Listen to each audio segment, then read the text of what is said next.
everyone. Thank you so much for joining. I'm really glad that you guys joined on time. And in today's live session, we are going to discuss some of the phrases that are really very advanced and you must have heard people using these sentences. So today we're going to discuss 10 advanced English phrases that you can use while having conversation with someone, or you can sound advanced in English. Let me know in the comment section below if you guys want me to use little bit of Hindi so that we can make it understand in a better way. Okay, so let me know in the comment section. Hi Kavneet, hi Meg, hi Priya. Thank you so much for joining, guys, and thank you so much for waiting. Okay, let me share my screen with you and we will get started. So you guys can see my screen now, right? So as I have said that today we are going to discuss some advanced English phrases that you can use in your communication. So let's get started. Hmm, I don't really need. Okay, I can change my slides from here. Okay, so here is the first slide. Here is the first phrase that you can use. Let me read this phrase for you. A hard or tough nut to crack. You must have heard people saying that he is such a hard nut to crack, or while solving any problem. In that case, people often say that it's such a hard nut to crack. Why do people say it? Let's learn. What does it mean? So hard nut to crack or a tough nut to crack means a problem that is very difficult to solve, or a person who is really very difficult to understand.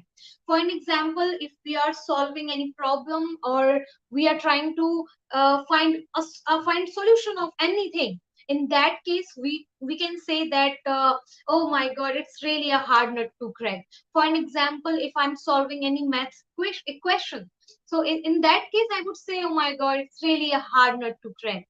Or I can say it's a tough nut to crack. It means it is really very difficult to understand and I don't really understand. Similarly, if you are traveling to some place and you are looking for the location in Google Map, in that case, if you find it really very challenging that where to go and where not to go, in that case, you can say it's really hard nut to crack. Where finding the location is really a hard nut to crack, right? Let's look at some of the examples so that we can understand it in a proper way. So the game on Saturday is against the, okay, just a sec. The game on Saturday is against the, I cannot remove it, maybe. Just a, yes, this way it is perfect. The game on Saturday is against the current champions, so it will be a hard nut to crack. So the game on Saturday is against the current champions. So the people who have recently won or they are champion right now, it is against them and it is really hard nut to crack. It means it is really going to be a very tough game, right? So it is going to be a hard nut to crack. Let's look at our another example. Jennifer is a hard nut to crack. Why? One day she is friendly and next day she is super quiet. I'm not sure if she likes me or not.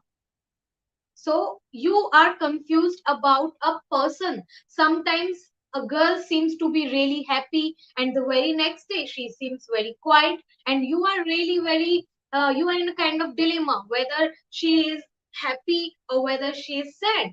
So in that case, you can say this girl is really a hard nut to crack. It means it is quite difficult to understand what kind of girl she is, right? For an instance, let's talk about any of your classmates. One day she is very friendly and the very next day he doesn't talk to you. So in that case you can say, oh my god, it's really hard nut to crack. He is such a hard nut to crack. It means it is really very difficult to understand whether he is happy or he is friendly or not. Okay, so I hope you guys have understood. I'm not getting any of your comments. Could you guys please write something in the comment section? Please let me know if you guys can hear me or see me properly. Okay, quickly guys, quickly. And now let's talk about, okay, you can hear me. All right.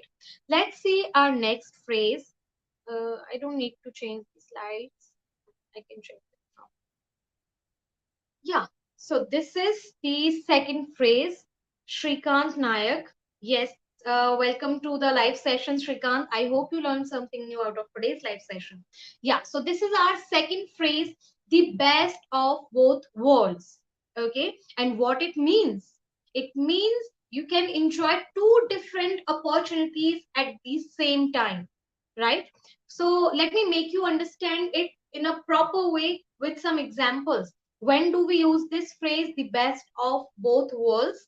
It means that, for an example, you can get the benefit of two situations at the same time. For an instance, let's see the examples. For an instance, by working part time and looking after, just a sec. By working part time and looking after her kids 2 days a week, she managed to get the best of both worlds. It means she's working part time and she's also getting time to look at her kid. So she's getting best of both worlds. It means she's getting benefits of two things, just with she's getting benefits of two things, right? So by working part time, by doing one thing, you are getting benefit of two things, right? For an example, I can say that uh, when I started learning English, I get the best of both worlds. Okay, why I'm saying this? Because I could also be a teacher, or I can give any of the competitive exam. Yes. So this way, when you are doing one thing and two problems are solving together, so in that case, you can say that I'm having the best of both worlds. Okay, as it is written over there, working at home lets me have the best of both worlds, a good income and time with family. So when this COVID started, at that time we were having best of both worlds because we were getting good income by working at home, and we were able to spend time with our family members. Okay, so this is how we use this phrase, have the best of both worlds, in your sentences when you are doing one thing and you are getting benefits of two things.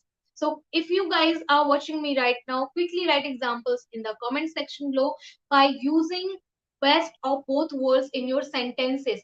Then only you guys would be able to use it while having conversation with someone, because that's the mistake guys we all make.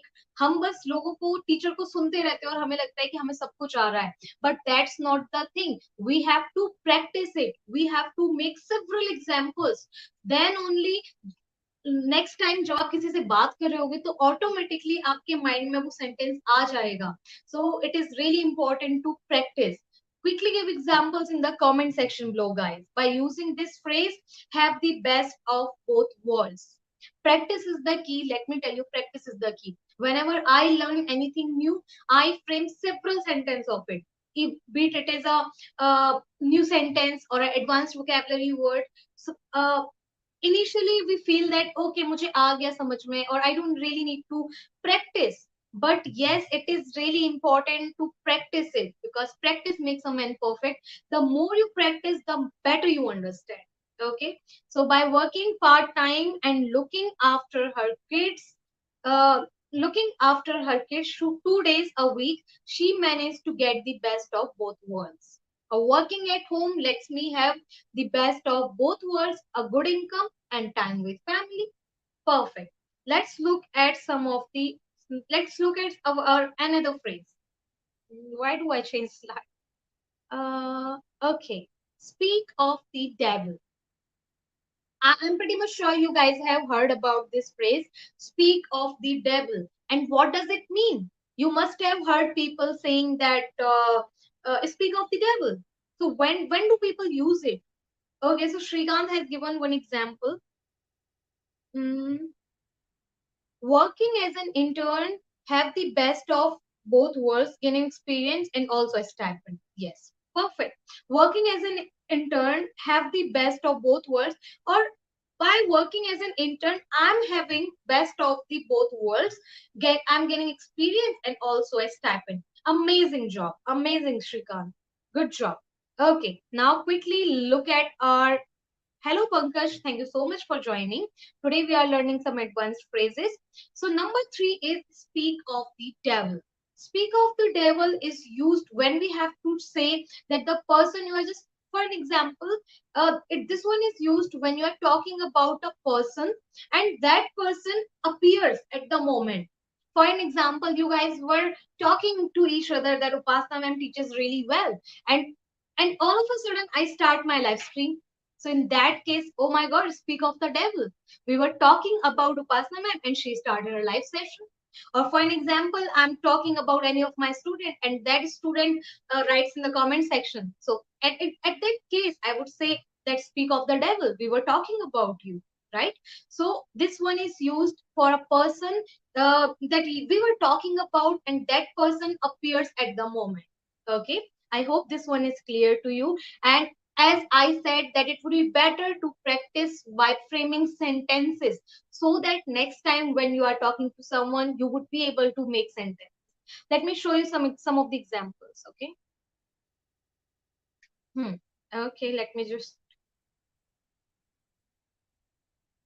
Uh, Okay, so example number one is, hi Tom, speak of the devil. I was just telling Sarah about your new car. It means that you are talking about Tom and you're talking to Sarah about Tom. That wow, Tom has bought a new car. And all of a sudden, Tom appears. Okay, you are talking about Tom to Sarah that he has bought a new car. And all of a sudden, Tom appears. So in that case, you would say, speak of the devil. Why? Because you were talking about Tom and Tom appeared, right?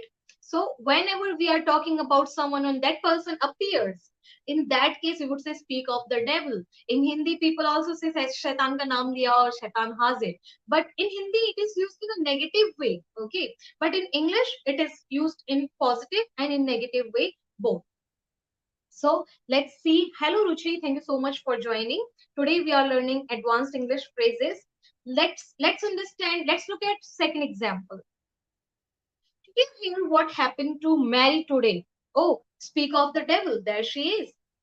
If you would look at this sentence carefully, you would understand. Did you hear what happened to Mary today? Oh, speak of the devil. There she is. It means you are talking about Mary, and all of a sudden, Mary appears. So, in that case, you would say, did you hear what happened to Mary today? You are talking to another person. That did you hear what happened to Mary? And all of a sudden, Mary comes from there. So, you would say that, speak of the devil. There she is. This way. Okay. Now let's look at our third example. Speak of the devil, John, and I was just talking about you.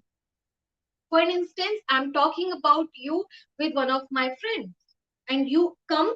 So I would say that speak of the devil, John and I. It means John, another guy, and I were talking about you. Speak of the devil. We were talking about you, and you appeared. So speak of the devil. This way we understand how to use speak of the devil in our sentences. So guys, it would be better if you can write some of the sentence structures in the comment section below so that I would be happy and satisfied. Okay, I have taught in such a way that people have understood. So if you have understood how to speak of the devil in your sentences, then quickly write examples in the comment section below. I'm waiting. Okay, so let's move forward to our next phrase for the day. Okay. This one is quite common because I have heard it several times. Can we use was with I? In this sentence, we cannot. Ma'am, whenever I try to speak English, I forget that which word is right. Yeah, Ruchi, I can understand your problem, and I'll definitely give answer to that. Okay, let me just finish this presentation today, and we will discuss about your problem. Okay, so our fourth phrase is see eye to eye. It means that agreeing with someone. For an example, you must have heard people saying that we don't see eye to eye with each other. It means we do not agree. For an example, we don't see eye to eye when it comes to politics. For example, some people like BJP, some people like Congress, and when they both talk, So in that case, they say that I don't agree with you. So in another way or in advanced way, you can say that we don't see eye to eye. Okay. Uh, okay, great. All right, guys. So let's look at some of the examples. So here are some of the examples. They finally saw eye to eye on the business deal. It means they finally agreed on the business deal. So here people are talking about a business deal that they have been discussing for quite a long time, and they finally agreed. It means they finally agreed. Finally they said yes. Finally they said okay, that is fine, and we are ready to deal. So finally they agreed. Finally they saw eye to eye on the business deal. Okay, so let me know in the comment section, is there anyone that you don't see eye to eye with? Is there any person that you do not agree with? So I can say that my brother doesn't see eye to eye with me when it comes to politics, because okay, let it be. So he doesn't see eye to eye with me if I talk about politics. Or I can say my sister doesn't see eye to eye with me when we talk about, when I say that I like Chinese food. She often says that the South Indian food is better, but I say Chinese food is better. So we don't see eye to eye. So we are talking about two different things, and we don't agree with each other. I don't agree that South Indian food is better, and she doesn't agree that Chinese food is better. Okay, so this is how we use it in our sentence. Guys, you can also frame some of the sentences in the comment section by using see eye to eye. Let's look at some of the examples, some more examples, I would say. I'm glad that we see eye to eye on the project's detail. Okay, great. I hope this one is quite easy. My mom and I don't see eye to eye on politics, so we discuss other things. So whenever I talk to my mother about politics, we often get involved in kind of discussion, and we really avoid talking about politics with each other. So here you can use this sentence that my mom and I don't see eye to eye on politics, so we discuss other things this way. Okay. And our fourth example is I see eye to eye with my in-laws about almost everything. So we have a wonderful relationship and rarely quarrel. So a lot of time when a newlywed a newlywed girl comes to in family or lives with in-laws, there are a lot of fights. You must have heard people saying that I don't quite get along well with my in-laws. Why it happens? Because people do not agree with each other. But here in this example, I want to say that I see eye to eye with my in-laws. It means I agree with almost in almost everything with my in-laws, about almost everything. So we have a wonderful relationship and rarely quarrel. I see eye to eye. I agree with everything with my in-laws. So we rarely quarrel or rarely have any fights.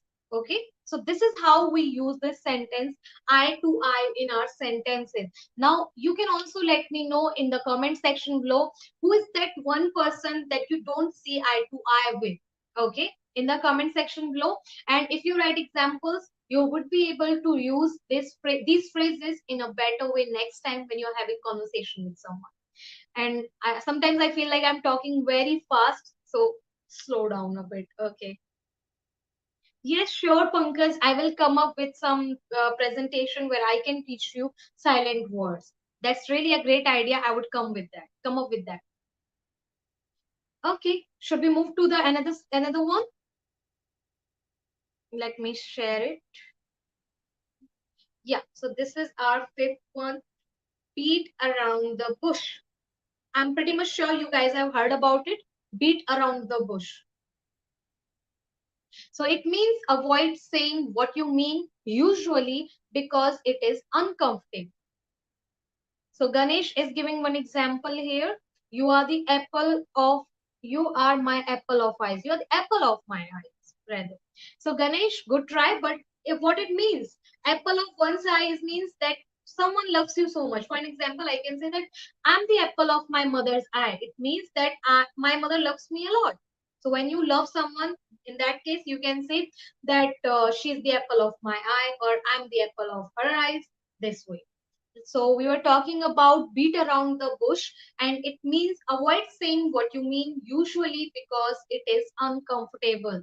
So when someone is asking us something and we don't really want to tell them, so we talk about unnecessary things. So it means, so what we are doing in that case, we are beating around the bush. It means we are not talking clearly about the point, we are talking about unnecessary things. Okay, so when you are doing these kind of things, you are beating around the bush. Let me make you understand it better in with some examples.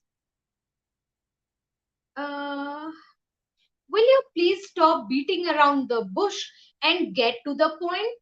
So when you are asking to someone that please tell me what happened in the party, and someone is not telling you, and they are telling you about unnecessary things, right? So in that case, you can say, stop beating around the bush. Stop beating around the bush and tell me what happened, right? And for an example, when I was in school, there was one thing that used to happen if I didn't get good marks in my exams. So I would come home and I would cry, cry, and cry. And my family members would come to me and they ask that, Upasana, what happened to you? Why are you crying? And I would not tell them that I have failed in my maths exam. I would rather cry, or I would make excuses. So in that case, my family members can say to me that don't beat around the bush. Tell me what happened, right? So don't talk about unnecessary things, or don't hide the truth. Just don't beat around the bush. Come to the point. Okay. I hope I could make it clear to you guys. Hiding the truth. Good job, Ganesh. Yes. And when I asked George whether he knew who had taken the files from my desk, he started beating around the bush and he refused to give me a direct answer. So when you ask your colleague that, have you seen who has taken files from my table? So there is your table and you have kept your files over there, and you went to washroom or you went outside, and when you come back, you see that there are no files available. In that case, you ask your colleague that, have you seen who has taken files from my table? In that case, your colleague is not telling you properly and he's beating around the bush. So here, this is the example. Let's look at it again. When I asked George, my colleague, whether he knew who had taken the files from my desk, he started beating around the bush, right? He started beating around the bush and refused to give me a direct answer. Hello, Minakshi. Hi, Minakshi. I hope you are doing well. Okay, so we were learning beat around the bush phrase. I hope this one is clear to you guys. So when you ask your colleague that, have you seen who has taken files from the table? So that colleague of yours, he is not ready to tell you the truth. He's beating around the bush. It means he's denying to give you the answer, or he's talking about unnecessary things. So this is how we use it, beat around the bush. I hope you guys have understood. Now, I would want you guys to give me some of the examples by using beat around the bush. Let me clear one thing, guys. If you are not making examples, there is no use of watching this live session. अगर आप example नहीं बना रहे हो और अगर आप practice नहीं कर रहे हो एग्जाम्पल्स देकर, तो ये लाइव सेशन देखने का कोई मतलब नहीं है. Because this is the same mistake I use to do. मैं भी सेम यही किया करती थी. जब मैं लोगों की वीडियो देखती थी तो मुझे लगता था कि मुझे सब कुछ आ रहा है, बट एक्चुअल में जो होता था वो ये था कि मुझे कुछ भी समझ में नहीं आता था, और जब बोलने की बात आती तो मैं नहीं बोल पाती. So please, right now you are not giving examples, that is fine, but you can watch this video later and practice making sentences, and I'm always there to help you out. You can write in the comment section and I would be there. Okay, so today we are going to learn only 5 advanced phrases because it has already been 24 minutes. So tomorrow I'll be live again at the same time, 9 o'clock, or if I get late I would inform you in the in the community. So you can join my live session, and if you have any questions, I'm there, I'm active, and you can always write to me. Okay, guys, so it was really wonderful. teaching you these advanced English phrases. We took a lot of time to practice it, and I tried my best to explain it to you in the best way possible. Now it's your turn to practice it and make phrases as much as you can. You can also make phrases in the comment section once we end this live session. So I wish you all the best. Keep learning new things. And if you have any question, write it to me. You can also write to me on my email ID, mail to upasana@gmail.com. So have a nice day ahead. Bye bye. Take care. Thank you, Ria. Bye bye. I'll see you at 9 tomorrow.